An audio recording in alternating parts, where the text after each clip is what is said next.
আপনাকে আমি 2000 বছরের ইতিহাস এই 20 মিনিটে বলে শেষ করে দেব। কত হাজার বছর? 2000 বছর। ইহুদি কারা? ইহুদি আর বনু ইসরাইল কি এক? উত্তর না। ভালো করে কথাগুলো শোনেন, এগুলো বই পড়তে অনেক সময় লাগবে আপনার, এবং ঘাটাঘাটি করতে অনেক সময় লাগবে, খুব অল্প সময় বুঝে নেন। ইহুদি বনু ইসরাইল এক নয়। বনু ইসরাইল কাদেরকে বলা হয়? ইব্রাহিম আলাইহিস সালামের ছেলে, এক ছেলের নাম ইসমাইল, এক ছেলের নাম ইসহাক। ঠিক আছে? ইসমাইল আলাইহিস সালাম থাকেন মক্কায়, সেখানে তাকে কেন্দ্র করে একটা সভ্যতা। এই বংশে সর্বশেষ নবী মুহাম্মদ সাল্লাল্লাহু আলাইহি ওয়াসাল্লামের জন্ম। তার মানে আমরা বনু ইসমাইল। আমরা কারা? বনু ইসমাইল। আমরা মুহাম্মদ সাল্লাল্লাহু আলাইহি ওয়াসাল্লামের কওম, উম্মাহ। আর এইদিকে আরেক ছেলের নাম হচ্ছে ইসহাক, যিনি থাকেন ওই শামে, ওই প্যালেস্টাইনে, ওই জেরুজালেমে, ওই জায়গায়, ওটা শাম। ঠিক আছে? এবং ওখানে তিনি তার বংশ বিস্তার হচ্ছে। তার ছেলের নাম হলো ইয়াকুব। কি নাম? ইয়াকুব আলাইহিস সালামের আরেক নাম হলো ইসরাইল। ইয়াকুব আলাইহিস সালামের আরেক নাম কি? ইসরাইল। এবং তার সন্তানদেরকে বলা হয় বনু ইসরাইল। তার সন্তান অনেক। এই সন্তানদের মধ্যে একজনের নাম ইউসুফ। ঠিক আছে? তারপরে আসছে পরে ইউনুস। এই বনু ইসরাইলের মধ্যেই দাউদ, মূসা, সুলাইমান, ঈসা ইবনে মারিয়াম। বলা হয় 1,24,000 নবী রাসূলের মধ্যে বেশিরভাগই এখানে এসেছে। তাহলে বনু ইসরাইল বলা হচ্ছে এই কওমটাকে। তা ওদের নাম বনু ইসরাইল থেকে ইহুদি হলো কখন? যখন তারা ঈসা আলাইহিস সালামকে স্বীকার করলো না তখন। ঈসা আলাইহিস সালাম কি তাদের মধ্যে আসেন নাই? সেই ঈসা আলাইহিস সালামকে যখন তারা অস্বীকার করলো, তখন তাদের নাম আল্লাহ পাক এই বনু ইসরাইল থেকে পরিবর্তন করে হাদু দিয়েছেন কোরআনে। কুল ইয়া আইয়ুহাল্লাযীনা হাদু ইন যাআমতুম আন্নাকুম আউলিয়াউ লিল্লাহি মিন দুনিন নাস ফাতামান্নাউল মাউত। আছে না কোরআনে? অনেক জায়গা আছে।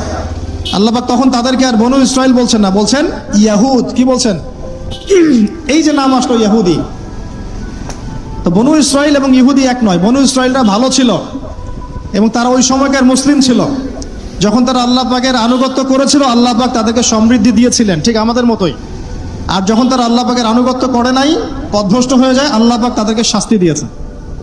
এক পর্যায়ে তারা যখন নবীদেরকে হত্যা করা শুরু করেছিল, অনেক নবীকে হত্যাও করেছে। যেমন জাকারিয়া আলাইহিস সালামকে তারা হত্যা করেছে, ইয়াহইয়া আলাইহিস সালামকে হত্যা করেছে। সূরা ইয়াসিন পড়ে দেখেন, ওখানে একই দিনে 3 জন নবীকে হত্যা করা হয়েছে। পড়ে দেখেন। তো মূল কথা হচ্ছে নাম চেঞ্জ হলো কখন? যখন তারা সত্য থেকে পথভ্রষ্ট হয়ে গেল, ঈসা আলাইহিস সালামকে তারা অস্বীকার করলো, তখন আর বনু ইসরাইল নয়, ইয়াহুদ। এখন তাদের মধ্যে একজন অন্যতম নবী ছিলেন দাউদ আলাইহিস সালাম। কি নাম? বলেন নাম, মুখস্থ করেন। তাদের নাম কি? আচ্ছা, দাউদ আলাইহিস সালাম ছোট, তখন 14-15 বছর বয়স হবে। আল্লাহ পাক মূসা আলাইহিস সালামকে বলেছিলেন, তুমি তোমার সম্প্রদায়কে নিয়ে এই জেরুজালেমে যুদ্ধ করবে। কাকে বলেছেন? মূসা আলাইহিস সালামকে। তুমি মূসা আলাইহিস সালাম তোমার সম্প্রদায়কে নিয়ে এই জেরুজালেমে গিয়ে যুদ্ধ করো। ওখানে আমালেকা নামে একটা সম্প্রদায় আছে, এরা খুবই শক্তিশালী। তবে তোমরা যদি ইমানদার হও, তোমরা এর উপর বিজয় লাভ করবে। এর আগ পর্যন্ত এরা কিন্তু ওখানে ঢুকতে পারে নাই। কথা বুঝতে পারছেন? আল্লাহ পাক শর্ত দিলেন, যদি যুদ্ধ করে জয় করতে পারো, তাহলে তোমাদের এই জায়গাটা তোমাদের। তো মূসা আলাইহিস সালাম বললেন তার কওমকে, চলো যুদ্ধ করি। তো মূসা আলাইহিস সালামের কওম বলছে, ইযহাব আনতা ওয়া রাব্বুকা ফাকাতিলা ওয়া ইন্না হাহুনা কাঈদুন। এই মূসা, তুমি যাও আর তোমার রব গিয়ে যুদ্ধ করো, আমরা এখানে বসে থাকবো। কথা কি বুঝতে পারেন নাই? মানে এরা কোন কওম? ওই যে ফেরাউনকে ডুবে মরতে দেখেও বিশ্বাস করে না, বাছুর পূজা শুরু করে, আল্লাহ পাক একটার পর একটা নিদর্শন দেখান, তাও অস্বীকার করে। তাওরাত নিতে গিয়েছেন মূসা আলাইহিস সালাম, এসে দেখেন তারা বাছুর পূজা শুরু করেছে। মান্না সালোয়া আল্লাহ দিচ্ছেন, তাও অস্বীকার করে। মৃত থেকে জীবিত করেন, তাও অস্বীকার করে।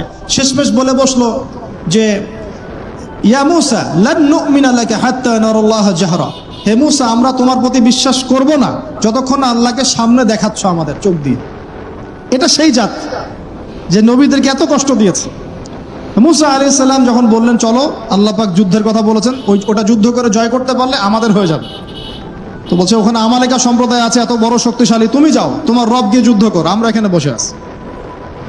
আর আমাদের নবী মুহাম্মদ সাল্লাল্লাহু আলাইহি ওয়াসাল্লাম যখন বদরের মাঠে 313 জনকে নিয়ে পরামর্শ করছেন কি করব, যুদ্ধ করব কি না, তখন আমাদের মুসলিম সেনা বাহিনীর মধ্যে যে সাহাবীরা ছিলেন, সাদ বিন মুয়াজ রাদিয়াল্লাহু আনহু, তিনি বলছিলেন, ইয়া রাসূলুল্লাহ সাল্লাল্লাহু আলাইহি ওয়াসাল্লাম, আপনি আমাদেরকে নিয়ে বদরের মাঠ কেন, যদি উত্তাল সাগরেও ঝাঁপ দিতে চান আমরা সেখানেও ঝাঁপ দিব ইনশাআল্লাহ।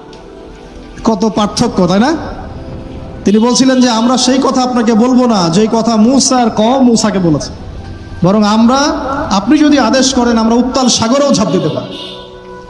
এমনি এমনি তো বদরের যুদ্ধ আসে নাই, বিজয় আসে নাই, এইসব ইমানের কারণে এসেছে। এখনো কি এই মাজলুম ভাইরা উত্তাল সাগরে ঝাঁপ দেয় নাই? তারা তাই করছে। ওইদিকে আসছি আমি পরে, এই জায়গাটা একটু বোঝেন। তো যুদ্ধ তারা করলো না, যুদ্ধ করলো না। আল্লাহ পাক শাস্তি দিলেন। কি শাস্তি? 40 বছর আল্লাহ পাক ওদেরকে একটা জায়গায় ঘুরপাক খাওয়ানো শুরু করলো।